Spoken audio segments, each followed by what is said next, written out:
So, obviously I've been crying. I'm gonna make this a separate video because I don't want to put this directly into just one of the vlogs.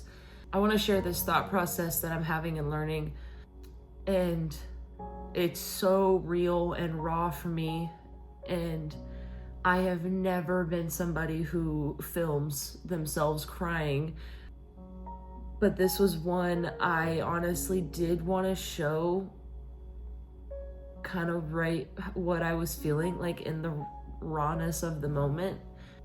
And I'm just gonna talk and see what happens.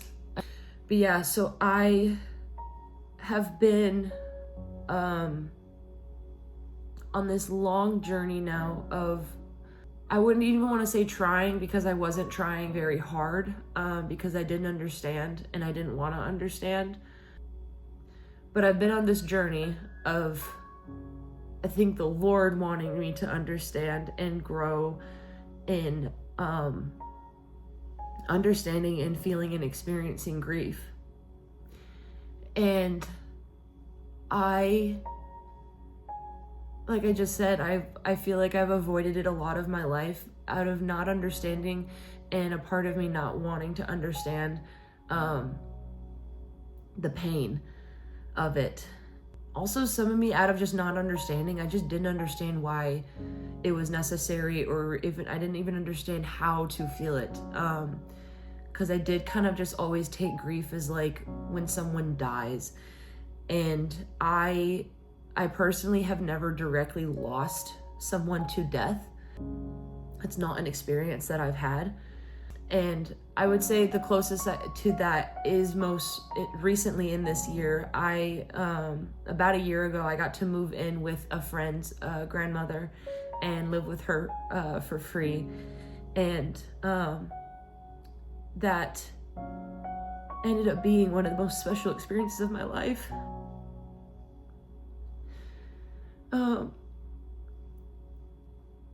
Because just my relationship with her just became something like I felt like I had ever understood before. And she had some health issues just in her older age, and they ended up moving her to a home in January of this year. I had moved in July of last year, so it's been over a year now. And they moved her to a home in January, and she ended up passing in February. She only was in the home for about, I think, 3 weeks. And I just found myself so distraught by that, and didn't even understand why, because I'm like, she's not even my own flesh and blood. But it doesn't take flesh and blood to love someone, you know? And I felt like I was so sad, and I felt like I did grieve that, like I had grieved that, and I was like, wow, this is like, I feel like my first time really experiencing grief in this way. And now, since moving here, and I shared a little bit a few weeks ago in the vlog about the book I'm reading, Try Softer, and how I had, in what I've been learning in that book and even practicing in my everyday life, practically from what I've learned in that book and what I've been processing with the Lord, and just a lot of things being unearthed and mixed and stirred and coming out. I have felt that I've created this safe place for my body that I don't think I ever had before.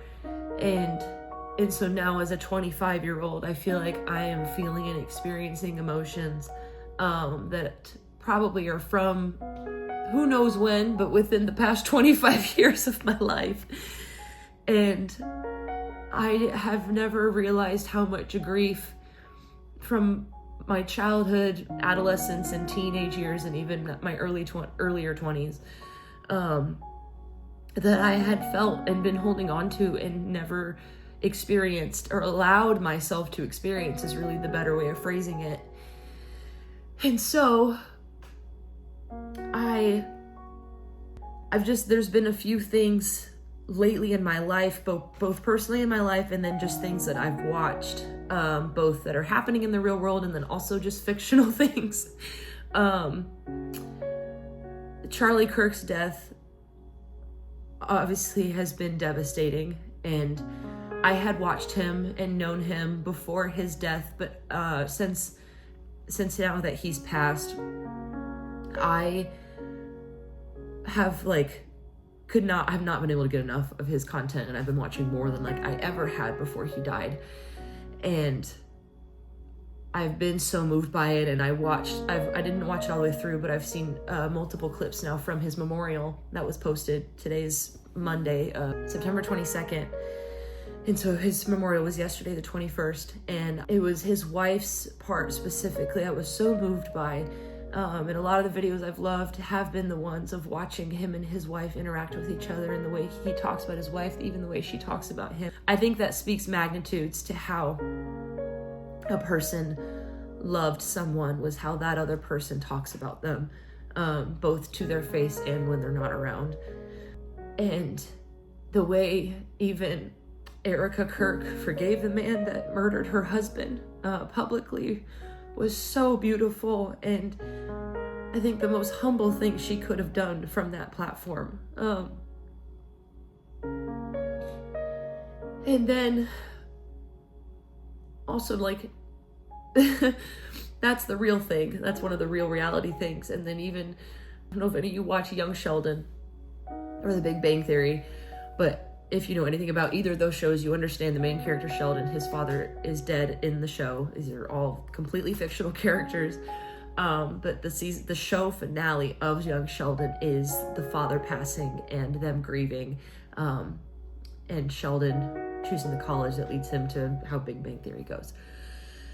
And the episode where the dad actually dies, it's all from Sheldon's perspective, and you watch him watch each of his family members grieve in the multitude of different ways. His mother, who is religious in the show and has a relationship with God, she just throws herself into that, but to a point of avoiding her children's grief because she doesn't know what to do. His older brother just goes into the full, just taking responsibility for everything and taking care of everyone in the funeral, and just becoming the man. And then his sister, just all anger and rage and pushing people away. And Sheldon doesn't like all of these expressions of grief, and because he doesn't understand, and he chooses to numb himself. And even his grandmother, she chose alcohol. Just all of the expressions of grief, and they're all so real.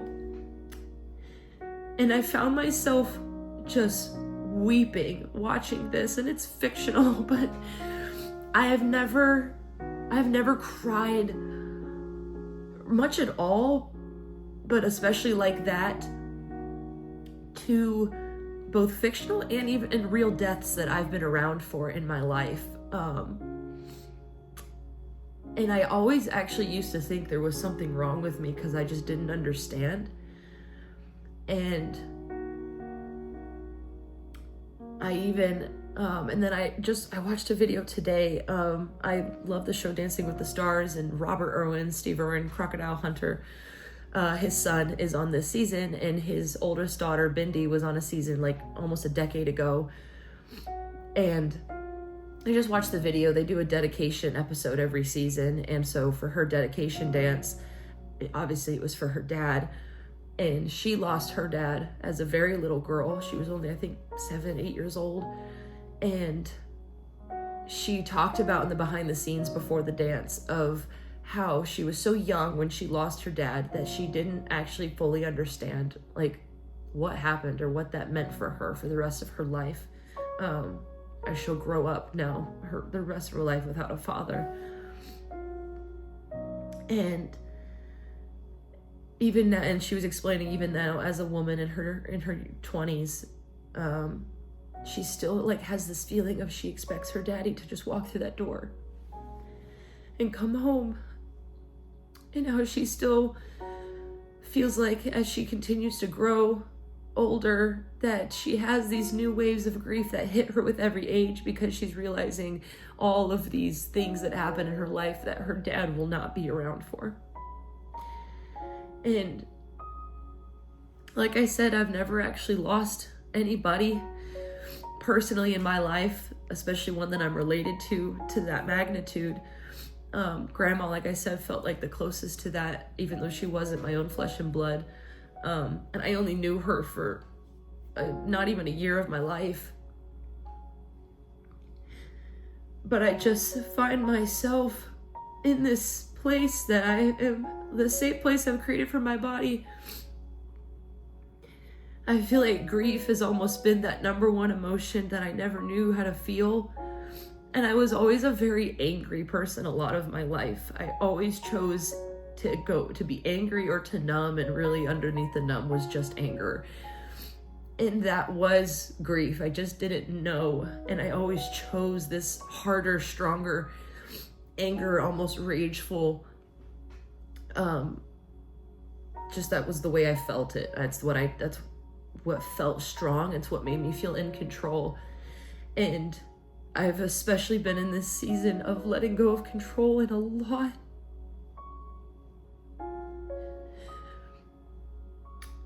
In things that I never had control in the first place, but wanted to and felt like I needed to.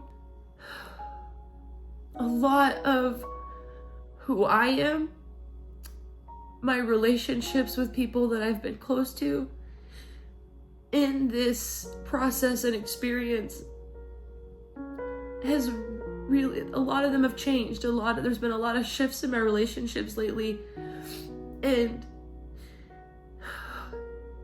every shift has been fully for the better.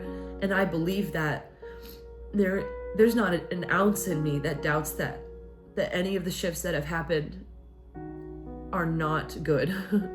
I don't doubt that for a second. They are absolutely God, and they are absolutely good. And I even feel like I actually understand them, because sometimes it's like I don't understand, but I know it's good. I actually do even feel like I understand and still trust that it's good. But it has truly awakened this place of grieving,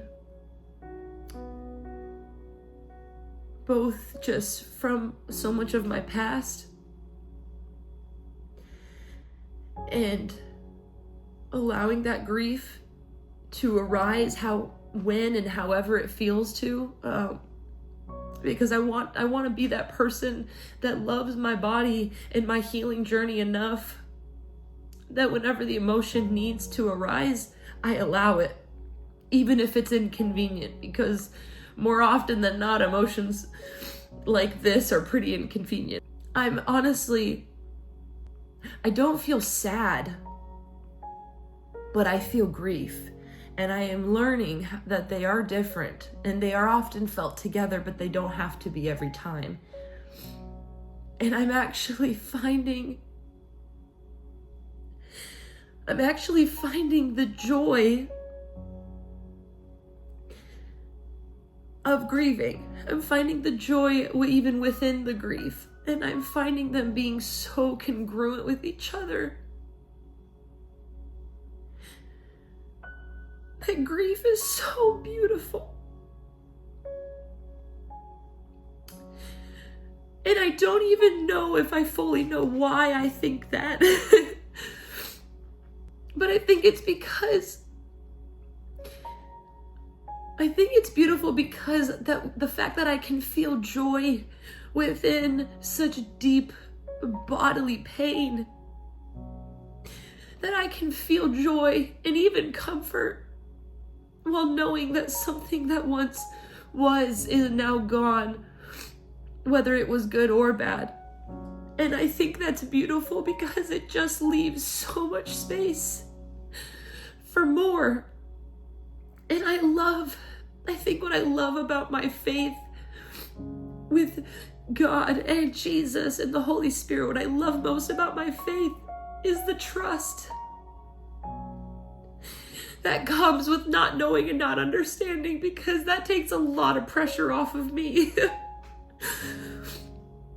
And I think there's so much beauty in grief because it actually is safe. And when we allow ourselves to feel safe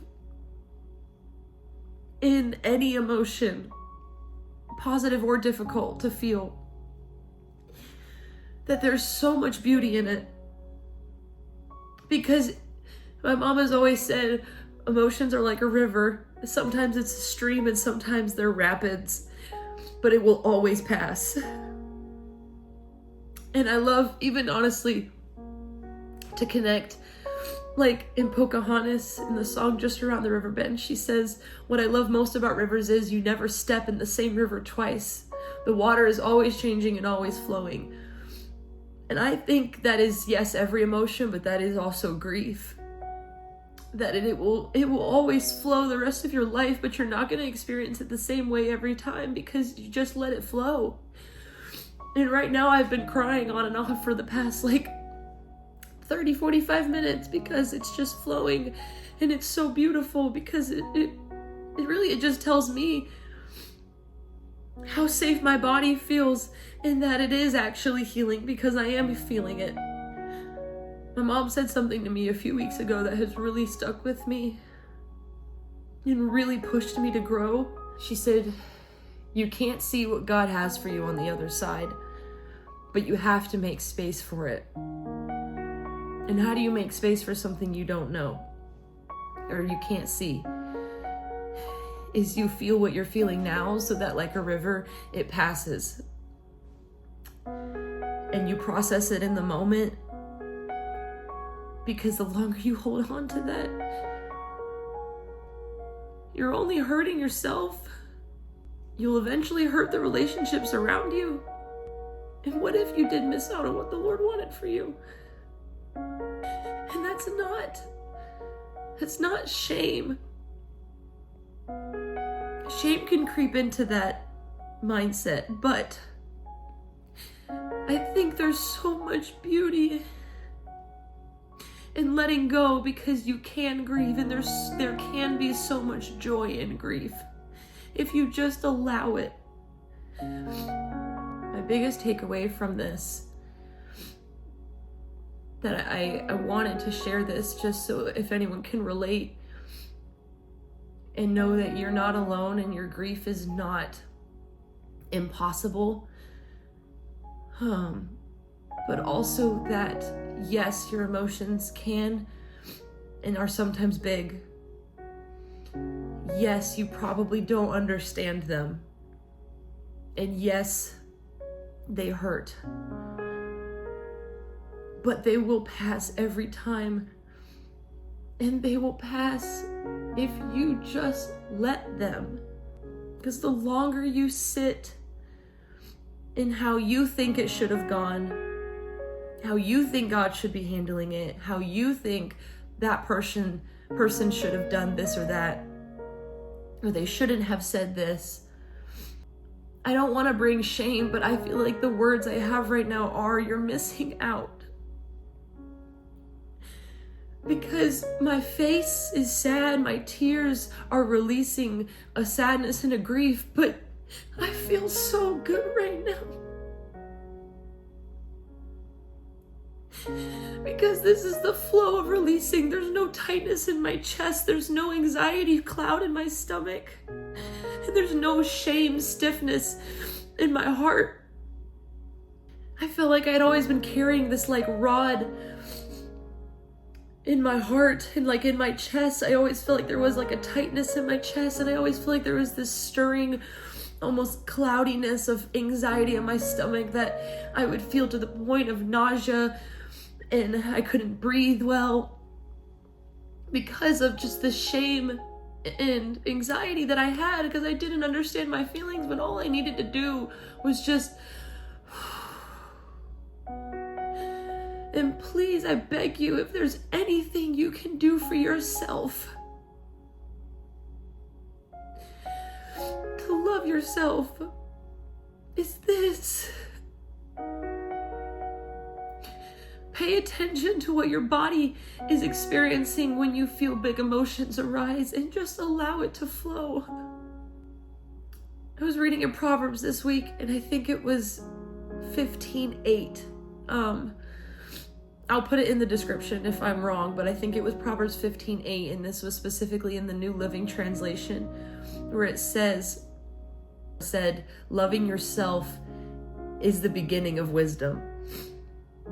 That is profound. And who wrote, and then I think about who wrote the Proverbs is King Solomon. What else did he write? He wrote Ecclesiastes, bro. Bro wanted to end it all. He was done. He himself said, what is the point? And so if King Solomon, the man of wisdom himself, can question his life and have big emotions, he clearly took the time to feel them, because he said wisdom begins with loving yourself. He understood without maybe understanding. And so please, if you want to be closer to God, if you want wisdom, if you want to be biblical, feel your emotions and love yourself.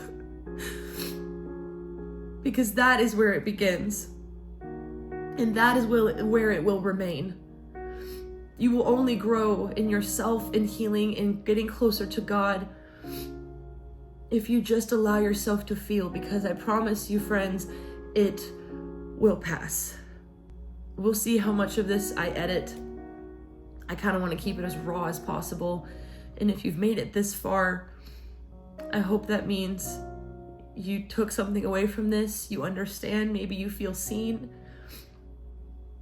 And I just want to close with this is, I see you, I love you, and I'm proud of you. And God, your Father, Jesus, your best friend, and Holy Spirit, your comforter, they see you, they hear you, they love you, and they're so proud of you. And they want to feel it with you. They are not your fixers. They want to feel with you and heal you.